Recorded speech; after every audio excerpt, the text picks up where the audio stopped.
우리가 많은 사람들의 편에 서기는 쉬워도 소수의 편에 서는 것은 쉽지가 않습니다. 많은 사람들이 옳다고 하는 그 길에 서기는 누구나 쉽습니다. 그러나 모두가 옳지 않다고 하는 그 자리에 서서 자신의 그 믿음을 지키는 일은 결코 쉽지가 않습니다. 우리 주님께서 말씀하셨죠. 넓은 길로 가는 그 넓은 길은 찾는 자가 많다 그랬습니다.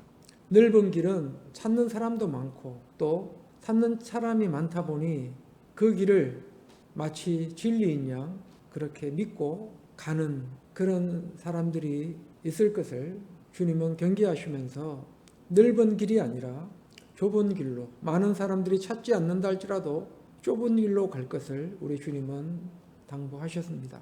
자, 이처럼 많은 사람들이 서 있는 편에 서는 것은 누구나 다 할 수 있습니다. 그러나 적은 무리의 편에 서서 참으로 자신의 믿음을 지키고 그 쉴리 가운데 서 있다고 하는 것은 결코 서 있기란 결코 쉽지가 않다는 사실을 우리는 알아야 합니다. 오늘 본문에 보면 우리 주일날 말씀도 들었지만 왜 하나님께서 이 에벤멜렉을 축복할 수밖에 없었는가 하면 모든 사람들이 거의 대다수의 사람들이 하나님 반대편에 서서 친애굽 정책을 펼치는 그 사람들의 편에 서서 하나님을 의지하지 않고 사람을 의지하고 그리고 그 애굽을 의지하게 될 때 그리고 그것이 진리라고 외치게 될 때 이 에벤멜렉은 그 자리에 서지 않았습니다. 아무도 알아주지 않는 아무도 예레미야의 편이 되지 않는 그 예레미야의 편에 홀로 어떻게 보면 서 있는 사람이 바로 에벤멜렉이었습니다. 말하자면 1000만 10만 명이 옳다고 하는 그 자리에 선 것이 아니라 단 한 명밖에 인정해 주지 않는 그 예레미야가 외친 그 자리에 아무도 인정해 주지 않는 그 자리에 서서 그것이 하나님의 말씀으로 받아들인 사람이 믿음으로 받아들인 사람이 바로 에벤멜렉이었습니다. 결코 쉬운 일이 아닙니다. 999명이 다 옳다고 하는 자리에 서기를 원하지 단 한 명만이 홀로 진리라고 외치는 그 자리에 함께 그 사람과 함께 선다고 하는 것은 결코 쉬운 일이 아닙니다. 용기가 없다면 진정한 믿음이 없다면 결코 그 자리에 설 수 없습니다. 자, 그런 측면에서 이 에벤멜렉은 성경 속에 우리가 설교 시간이 많이 등장하는 인물은 아니지만 그럼에도 불구하고 하나님은 이 에벤멜렉을 믿음을 보시고 축복하셨다는 사실입니다. 오늘 본문을 보면 우리가 주일날 말씀을 들었죠. 예레미야가 구덩이에 빠졌을 때 그냥 두면 죽는 겁니다. 예레미야는 굶어서 죽을 수밖에 없습니다. 왜? 그곳에서 누군가가 구원의 밧줄을 내릴 리도 만무합니다. 그런데 하나님은 이 에벤멜렉을 통해서 구원의 역사를 전개하십니다. 자, 어떻게 보면 하나님께서 예비하신 사람이 저는 에벤멜렉이라고 합니다. 예레미야 홀로 외로운 싸움을 하고 있을 때 그 예레미야에게 힘과 용기를 북돋았던 인물이 북돋을 수 있도록 붙여주신 인물이 저는 에벤멜렉이라고 믿습니다. 물론 에벤멜렉이 그런 믿음을 가졌지만 그 믿음조차도 뭐예요? 하나님께서 어떻게 보면 예레미야를 위해서 예비해 놓은 그런 믿음의 사람이 아닐까라는 그런 생각을 해봅니다. 자, 모두가 아니라고 할 때, 모두가 다 예레미야를 매국노라고 할 때 에벤멜렉은 주저하지 않고 하나님 편에 서게 되고 예레미야와 뜻을 같이 하는 것을 보게 됩니다. 우리 오늘 본문을 보면 38장 3절부터 보면 그런 말씀이 나오죠. 3절에서 4절 다 같이 읽겠습니다. 여호와께서 이와 같이 말씀하시니라. 이 성이 반드시 바벨론의 왕의 군대의 손에 넘어가리니 그가 차지하리라 하셨다 하는지라. 이에 그 고관들이 왕께 아뢰되 이 사람이 백성의 평안을 구하지 아니하고 재난을 구하오니 청하건대 이 사람을 죽이소서. 그가 이같이 말하여 이 성에 남은 군사의 손과 모든 백성의 손을 약하게 하나이다. 자, 지금 민심이 어디예요? 완전히 예레미야에게서 돌아서 있습니다. 그러니까 예레미야는 매국노입니다. 어떻게 보면 바벨론에 매수된 사람입니다. 그들의 관점에서 봤을 때 바벨론에 의해서 돈으로 매수된 사람. 그러니까 매국노입니다. 예레미야는 철저히 지금 자기의 동족에게 하나님의 말씀을 전했지만 자신의 동족들에게는 매국노로 찍혀 있습니다. 자, 그러면서 친애굽 정책을 펼치는 사람들이 예레미야를 죽이라고 하죠. 죽이라고 할 때 시드기야가 어떻게 반응합니까? 5절 다 같이. 시드기야 왕이 이르되 보라 그가 너희 손안에 있느니라 왕은 조금도 너희를 거스를 수 없느니라 하는지라. 예레미야는 너희들의 손안에 있는 거 아니냐. 내가 왕이지만 내가 마음대로 할 수 있는 게 뭐가 있느냐. 너희들이 알아서 해라. 살리든 죽이든 뭐 밥이 되든 죽이 되든 너희들이 알아서 하라는 거예요. 예레미야를 죽이고 싶으면 죽이고 구덩이에 던지고 싶으면 던지고 뭐 너희들 하고 싶은 대로 한번 해보라는 겁니다. 나는 너희들의 뜻을 거스를 수 없다고 말합니다. 자, 왜 시드기야의 죄가 악한가 하면 이미 이 시드기야는 2번에 걸쳐서 시드기야가 총 3번에 걸쳐서 예레미야에게 찾아왔다 그랬죠. 찾아와서 하나님의 뜻을 물었습니다. 기적을 행하지 않을까 해서, 신기한 기적을 베풀지 않을까 해서, 어떻게 하면 구원을 받을 수 있을까 해서 예레미야 선지자에게 찾아와서 뜻을 물었습니다. 그리고 예레미야는 있는 그대로 다 오픈하고 어떻게 하는 것이 사는 길인지를 이 시드기야에게 제시했습니다. 자, 그렇다면 예레미야 선지자를 죽이려고 할 때 이 시드기야는 어떻게 변호해야 됩니까? 자기가 예레미야 선지자로부터 들은 말씀이 있죠. 그러면 어떻게 해야 됩니까? 왕으로서 그것을 선포해야 되죠. 자, 우리가 육신의 관점으로 봤을 때는 결코 바벨론에게 항복할 수 없지만 하나님의 말씀이니 하나님께서 그렇게 하라고 하시니 거기에 토달지 말고 그대로 합시다. 그대로 성문을 엽시다. 이것이 사는 길이라고 했으니 그리고 70년의 기한이 차면 반드시 우리를 다시 비록 바벨론 땅에서 70년 동안은 노예로 살아가겠지만 우리 후대만큼은 다시 본국으로 돌아올 수 있는 은혜를 베푼다고 하시니 미래를 위해서 우리가 죽지 말고 우리 미래 세대를 위해서 살아남읍시다. 이렇게 말을 하고 설득을 시켜야 되죠. 그러나 설득시키지 않습니다. 8절에 5절에 다시 볼까요? 다 같이. 시드기야 왕이 이르되 보라 그가 너희 손안에 있느니라 왕은 조금도 너희를 거스를 수 없느니라 하는지라. 그러니까 왕은 지금 예레미야에게 어떻게 할 수가 없는 겁니다. 그들의 눈치를 살피니라. 6절 다 같이. 그들이 예레미야를 끌어다가 감옥들에 있는 왕의 아들 말기야의 구덩이에 던져 넣을 때에 예레미야를 줄로 달아내렸는데 그 구덩이에는 물이 없고 진창뿐이므로 예레미야가 진창 속에 빠졌더라. 그러니까 진흙구덩이에 빠져 있는 겁니다. 진흙구덩이에. 하나님의 선지자가 하나님의 말씀을 대언했다고 하는 그 이유로 진리를 선포했다는 그 이유로 진흙구덩이에 빠져 있습니다. 그러나 그 누구 하나 안타까워하지 않습니다. 하나님의 선지자가 구덩이에 빠져 있는데도 누구 하나 눈 하나 끔찍하지 않습니다. 죽든 살든 말든 전혀 관심이 없습니다. 이런 민족에게, 이런 개인에게 무슨 미래가 있고 이런 민족에게 무슨 복이 임하겠습니까? 하나님의 선지자를 구덩이에 던져넣는 이 민족에게 그리고 구덩이에 빠진 그 선지자를 보면서도 눈 하나 끔찍하지 않는 그 민족에게 그 백성들에게 무슨 희망이 있습니까? 하나님께서 무슨 그들에게 기대를 걸 수가 있습니까? 우리는 에벤멜렉과 같은 영적으로 깨어있는 믿음의 사람이 되기를 원합니다. 모두가 다 예레미야 선지자를 매국노라고 손가락질하고 구덩이에 던지게 될 때 에벤멜렉은 자기의 목숨을 걸고 쉰애굽파 사람들에게 어떻게 보면 제거를 당할 수 있는, 테러를 당할 수 있는, 어떻게 보면 지도세도 모르게 죽임을 당할 수도 있는 이런 상황 속에서도 그는 왕에게 나가서 축원을 합니다. 보겠습니다. 7절. 왕궁 내시 구스인 에벤멜렉이 그들이 예레미야를 구덩이에 던져 넣었음을 들으니라. 그때 왕이 베냐민 문에 앉았더니 에벤멜렉이 왕궁에서 나와 왕께 아뢰어 이르되 내 주 왕이여 저 사람들이 선지자 예레미야에게 행한 모든 일은 악하니이다. 성중에 떡이 떨어졌거늘 그들이 그를 구덩이에 던져 넣었으니 그가 거기에서 굶어 죽으리다 하니 왕이 구스 사람 에벤멜렉에게 명령하여 이르되 너는 여기서 30명을 데리고 가서 선지자 예레미야가 죽기 전에 그를 구덩이에서 끌어내라. 자, 지금 이렇게 주건을 해서 예레미야가 구출을 받습니다. 그럼 시드기야는 또 왜 살려졌을까요? 찜찜합니다. 찜찜합니다.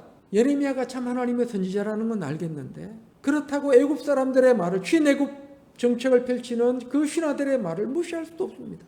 찜찜한 겁니다. 하나님의 선지자를 죽게 내버려 두려고 해도 찜찜한 겁니다. 모두가 다 평강을 외쳤죠. 그 당시의 선지자들은 다 평강을 외쳤습니다. 자, 그 당시의 선지자들이 예레미야처럼 똑같은 목소리를 냈다면 예루살렘은 멸망당하지 않았습니다. 예루살렘 성전 불타지 않았습니다. 그들은 다 살 수가 있었습니다. 그런데 말하자면 100명의 선지자가 결코 바벨론의 군대가 이 예루살렘 성벽을 넘을 수 없고, 이 예루살렘은 하나님의 성전이 있는 곳이기 때문에, 하나님이 임재하는 곳이기 때문에 절대로 저 이방인의 군대가 결코 넘볼 수 없습니다. 예를 들면 100명의 선지자들은 그렇게 말했습니다. 왕이시여 걱정하지 마소서. 하나님께서 기적을 베푸실 겁니다. 절대로 저들은 이 성벽을 넘어올 수 없습니다. 그런데 유독 누구만? 예레미야만 성문을 열고 항복하랍니다. 자, 우리가 그 시대의 사람이라고 생각해 보세요. 우리가 지금 시드기야가 살았던 이 당대로 한번 돌아가 보십시오. 100명의 선지자가 하나님께서 구원을 베푸실 것이라고 하는 메시지를 내고 있습니다. 그런데 예레미야만 유독 매국노적인 발언을 하고 있습니다. 객관적으로 나는 어느 편에 설 것 같습니까? 어느 편에 서실 것 같습니까? 우리는 당연히 예레미야가 참 선지자인 줄 알지만, 이 시대로 우리가 돌아간다면 과연 우리가 예레미야 편에 설 수 있을까? 저도 장담 못하겠습니다. 쉽지가 않습니다. 그러나 깨어있는 자들은 압니다. 정말로 깨어있는 자들은 그것이 무엇이 참이고 무엇이 거짓이고, 어떤 게 하나님의 말씀이고 어떤 게 사탄의 역사인지를 분별합니다. 그러나 거기에 둔감한 사람들은 자기가 듣고 싶은 말, 내게 은혜되는 말씀, 나와 뭔가 좀 관계되는 말씀, 내 마음을 좀 시원케 하는 말씀, 이런 말씀을 갈구하겠죠. 자, 하나님의 역사는 창세 이후로 단 한 번도 이 세상에서 판정받은 적이 없습니다. 성경을 한번 잘 들여다보시기 바랍니다. 하나님의 역사는 이 세상으로부터 판정받은 적이 없습니다. 늘 배척을 당했습니다. 자, 이렇게 해서 이런 상황 속에서 결국 이 에벤멜렉을 통해서 예레미야 선지자가 구원을 받습니다. 하나님의 선지자가 진흙구덩이에 빠져서 언제 죽을지 알지 못하는 그런 상황 가운데 있게 될 때 에벤멜렉은 용기 있는 선택을 합니다. 그리고 이 시드기야는 이제 또 오늘 본문 14절에 가보면 구덩이에서 나온 그 예레미야를 찾아가죠. 보겠습니다. 38장 14절 시작. 시드기야 왕이 사람을 보내어 선지자 예레미야를 여호와의 성전 셋째 문으로 데려오게 하고, 왕이 예레미야에게 이르되 내가 내게 한 가지 일을 물으리니 한마디도 내게 숨기지 말라. 자, 또 묻습니다. 세 번째 묻습니다. 한 번 물었으면 됐지, 두 번 물었으면 됐지, 세 번째 또 묻습니다. 왜? 물으면 뭐예요? 듣지 않을 것을. 그렇지 않습니까? 자, 우리가 하나님의 말씀 100번 들으면 뭐합니까? 1000번 들으면 뭐합니까? 이쪽 귀로 듣고 이쪽 귀로 흘려버리는데 그게 무슨 의미가 있습니까? 아무 의미 없습니다. 우리가 하나님의 말씀을 듣는 것은 내 머릿속에 성경의 지식을 쌓으려고 듣는 게 아닙니다. 그 말씀을 가지고 내 자신을 말씀의 거울에 비춰서 나의 모가난 부분, 내가 버려야 될 것, 내가 버려야 될 것이 1000가지가 있다 그러면 예배 시간을 통해서, 그 한 시간을 통해서 한 가지씩이라도, 아니면 일주일에 한 가지씩이라도 내가 그것을 고쳐나간다면 그 예배는 의미가 있습니다. 그런데 말씀은 듣긴 잘 듣습니다. 오늘 목사님 설교 은혜롭게 잘하시네. 오늘 목사님 왜 저렇게 버벅거리지? 오늘 목사님이 자꾸 뭐 말을 더듬네? 말이 자꾸 헛나가네? 무슨 의미가 있습니까? 아무 의미 없습니다. 그 들은 말씀이 무슨 의미가 있습니까? 바리새인들이 하나님 말씀을 몰라서 구원받지 못했습니까? 하나님의 말씀을 몰라서 그들이 책망을 받았습니까? 아닙니다. 그들은 듣는 기만이 있었습니다. 기만 커졌습니다. 기만 커져가지고 그냥 하나님 말씀 그러면 어떤 말씀이 있는지, 강단에서 말씀이 선포되면 그 다음 스토리가 어떻게 흘러갈지 다 알고 있습니다. 그것이 우리에게 구원을 주는 것이 아닙니다. 우리에게 구원을 주는 것은 그 말씀의 거울 앞에 서서 두려움과 떨림으로 서는 겁니다. 내가 말씀대로 살지 못함을, 내가 하나님의 자녀답게 살지 못함을 가지고 두려움과 떨림으로 우리가 설 수 있어야 됩니다. 마지막, 어린 양과 함께 새 노래를 부를 자들은 어떤 자들입니까? 어린 양이 어디로 인도하든지 따라가는 자입니다. 그 어린 양이 누구예요? 우리 주님입니다. 어린 양이 어디로 인도하든지 따라가는 자가 마지막 14만 4천의 반열에 선다는 사실을 우리가 알아야 됩니다. 절에 가서 연불 외우듯이, 목탁 두드리면서 연불 외운다고, 연불 외우듯이 하나님 말씀을 그렇게 받는다고 되는 게 아닙니다. 우리의 삶 속에서 변화가 일어나야 됩니다. 자, 지금 이 시드기야는 아무런 변화가 없습니다. 두 번 물었으면 됐지 또 묻습니다. 찜찜하니까 살려준 겁니다. 하나님의 선지자를 죽일 수는 없고, 참 하나님의 선지자는 맞는데 신애굽 정책을 펼치는 사람들은 두렵고 그들의 말을 무시할 수는 없고, 그래서 지금 결단을 하지 못하고 있는 거죠. 14절 다시 읽겠습니다. 시드기야 왕이 사람을 보내어 선지자 예레미야를 여호와의 성전 셋째 문으로 데려오게 하고 왕이 예레미야에게 이르되 내가 내게 한 가지 일을 물으리니 한마디도 내게 숨기지 말라. 예레미야가 시드기야에게 이르되 내가 이 일을 왕에게 아시게 하여도 왕이 결코 나를 죽이지 아니하시리까. 가령 내가 왕을 권한다 할지라도 왕이 듣지 아니하시리다. 예레미야가 뭐라고 말합니까? 내가 권한다 할지라도 당신은 듣지 않을 것이다. 아무 의미 없는 만남이다라고 말합니다. 이것이 뭐예요? 시드기야와 예레미야 선지자의 마지막 만남입니다. 이 세 번째 만남, 이 세 번째 마지막 하나님께서 왜 예레미야에게 이 시드기야를 세 번씩이나 만나게 하셨을까요? 어떻게 보면 하나님은 이 시드기야에게 지금 은혜를 베푸시는 겁니다. 마지막까지 은혜를 베푸시는 겁니다. 돌이키라고 은혜를 베푸시는 겁니다. 그런데 어떻게 해요? 끝까지 돌이키지 않죠. 돌이키지 않습니다. 예레미야는 너무나 잘 알고 있습니다. 우리 16절 계속 읽겠습니다. 시드기야 왕이 비밀이 예레미야에게 맹세하여 이르되 우리에게 이 영혼을 주신 여호와께서 살아계심을 두고 맹세하노니 내가 너를 죽이지도 아니하겠으며 내 생명을 찾는 그 사람들의 손에 넘기지도 아니하리라 하는지라. 자, 예레미야도 하나님의 선지자이기 때문에 죽는 게 두려웠습니다. 지금 그래서 18절에 보면 그런 이야기 나오죠. 내가 이 일을 왕에게 아시게 하여도 왕이 결코 나를 죽이지 아니하시리까. 자, 지금 예레미야도 뭐예요? 죽음이 두려운 겁니다. 죽음이 두려운 겁니다. 자, 그렇다면 예레미야가 가장 쉽게 선택할 수 있는 건 뭘까요? 거짓 선지자의 편에 서면 됩니다. 거짓 선지자의 편에 서서 그냥 묻혀가면 됩니다. 그런데 그걸 못합니다. 그걸 못합니다. 예레미야가 다른 점은 그 거짓 선지자들의 편에 서면 매국노라고 하는 손가락질 당하지 않아도 되고 그들과 똑같은 선지자의 대접을 받으면서 아무 걱정 없이 살 텐데 언제 죽을지 알지 못하는 구덩이에 빠져도 죽을 위기를 넘겼죠. 또 언제 죽을지 모릅니다. 그래서 예레미야가 내가 진실을 왕에게 말한다 할지라도 왕은 나를 죽이지 않고 살려주시겠습니까? 내가 하나님의 말씀 받은 그대로 왕에게 내가 전달한다 할지라도 왕은 하나님 앞에서 나를 살려주겠다고 약속할 수 있겠습니까? 지금 그 이야기를 시드기야에게 예레미야가 하고 있습니다. 그러니까 예레미야도 뭐예요? 두렵습니다. 죽음이 두렵습니다. 살고 싶은 겁니다. 그러나 예레미야는 그 쉬운 선택을 하지 않습니다. 거짓 선지자 편에 서지 않습니다. 죽으면 죽었지. 죽는 게 두렵지만 죽으면 죽었지. 거짓 선지자의 편에 서지 않습니다. 이것이 뭐예요? 우리가 본받아야 될 믿음입니다. 하나님의 사람들이 본받아야 될 믿음입니다. 오늘날 크리스찬들이 넓은 길로 가니까 나도 넓은 길로 가겠다. 가십시오. 갈 사람들은 거리 따라가면 됩니다. 그 길이 좋으면 그 길로 가면 됩니다. 그러나 그 길 끝은 뭐예요? 멸망입니다.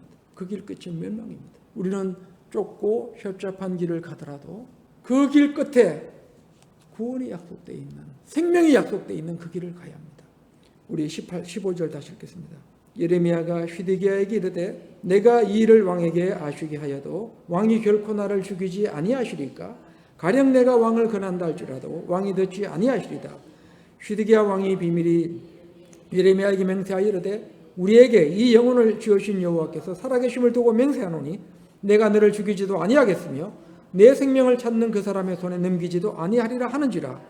예레미야가 시드기야에게 이르되 만군의 하나님이신 이스라엘의 하나님 여호와께서 이와 같이 말씀하시되 내가 만일 바벨론의 왕의 고관들에게 항복하면 내 생명이 살겠고 이 성이 불사람을 당하지 아니하겠고 너와 내 가족이 살려니와 내가 만일 나가서 바벨론의 왕의 고관들에게 항복하지 아니하면 이 성이 갈대아인의 손에 넘어가리니 그들이 이 성을 불사를 것이며 너는 그들의 손을 벗어나지 못하리라 하셨나이다.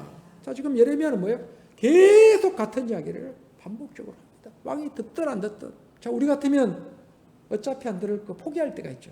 그렇지 않습니까? 2번 이야기했는데 안 들어요. 3번 이야기했는데 안 듣습니다. 그러면 어떻게 합니까? 나중에 포기하죠. 그런데 예레미야는 포기하지 않습니다. 끝까지 시드기야를 설득합니다.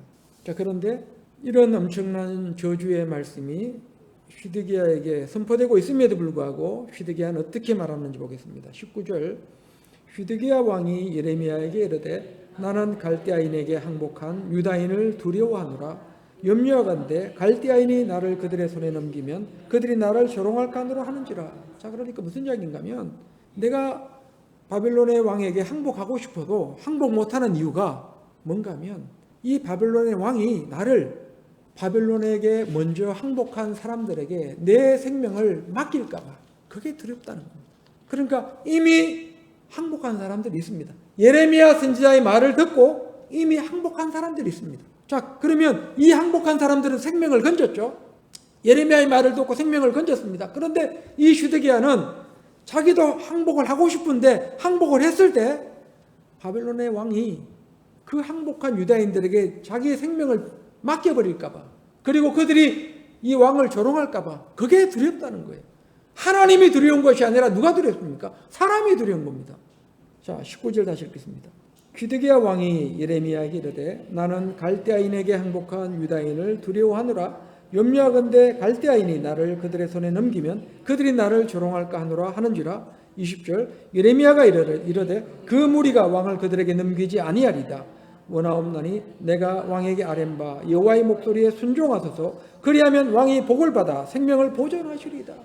자, 하나님께서 절대로 그런 일은 일어나지 않게 할 것입니다. 오히려 하나님은 왕의 생명을 보존할 것입니다. 그러니 성문을 열고 그냥 항복하십시오. 그게 사는 길입니다. 이것이 하나님께서 내게 주신 메시지입니다. 그러니까 예레미야는 끝까지 누구를, 시드기야를 살려보려고 끝까지 발버둥을 쳤죠. 그런데 어떻게 합니까? 그것을 끝끝내 밀어낸 사람이 누구예요? 시드기야예요. 그 결과 뭐예요? 지난주 말씀을 들었던 것처럼 성은 함락되었고 자기 혼자 살겠다고 도망가다가 잡혀가지고 자기 눈앞에서 자신의 아들들이, 왕자들이 칼에 목이 달아나는 이 장면을, 한두 자식도 아닌 그 여러 아들들이 다 죽임을 당하는, 무참히 살육당하는 장면을 두 눈을 뜨고 봐야만 했습니다. 그리고 자신은 두 눈이 뽑힌 채 바벨론으로 포로로 끌려가죠. 자, 우리는 비록 우리에게 하나님께서 망하는 은혜를 주신다 할지라도 그 망하는 은혜가 그것이 하나님께로부터 온 것이라면 그것마저도 우리는 감사함으로, 믿음으로 받을 수 있기를 원합니다. 꼭 우리는 흥황하는 것만이, 잘 사는 것만이, 내가 기도한 대로 다 되는 것만이 그게 하나님의 은혜가 아니라 때로는 하나님의 은혜는 어떻게 임합니까? 나를 망하게도 하십니다. 망하게 하는 것도 뭐예요? 하나님의 은혜입니다. 망하게 하실 때는 왜 망하게 하실까요? 그 훗날을 기약하는 겁니다. 당장은 아프겠지만, 당장은 고통스럽겠지만 하나님은 그 훗날을 기약하기 위해서 때로는 우리를 망하게도 할 수 있다는 사실을 알아야 됩니다. 뭐 교회 나오면 망했던 사업이 흥황하고 집 나간 자식이 돌아오고 뭐 속썩이는 남편이 정신을 차리고, 물론 그런 일도 일어나지만 반대의 일도 일어날 수 있습니다. 내가 교회를 나가기 전에는 우리 집안이 멀쩡했는데 교회 다니고 나서 더 분란이 일어나고 더 어려워지고 고통스러워지고 그런 일들도 얼마든지 일어날 수 있다는 사실을 알아야 됩니다.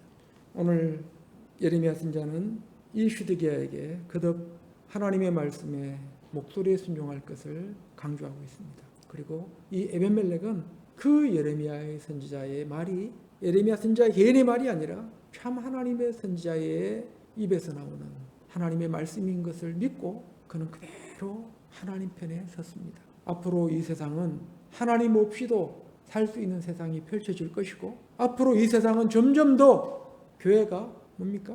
하나님 믿고 싶으면 믿고 믿기 싫으면 말고 하나님께 영광이 아니라 내 자신이 먼저가 되는 그런 신앙의 시대가 저는 펼쳐질 것으로 이미 펼쳐지고 있다고 저는 믿고 있습니다. 이런 시대에 우리는 마지막까지 예레미야처럼 진리 편에, 그리고 에벤멜렉처럼 하나님 편에 설 수 있는 믿음의 사람들로 마지막까지 다 발견되시기를 주님의 이름으로 간절히 축복합니다.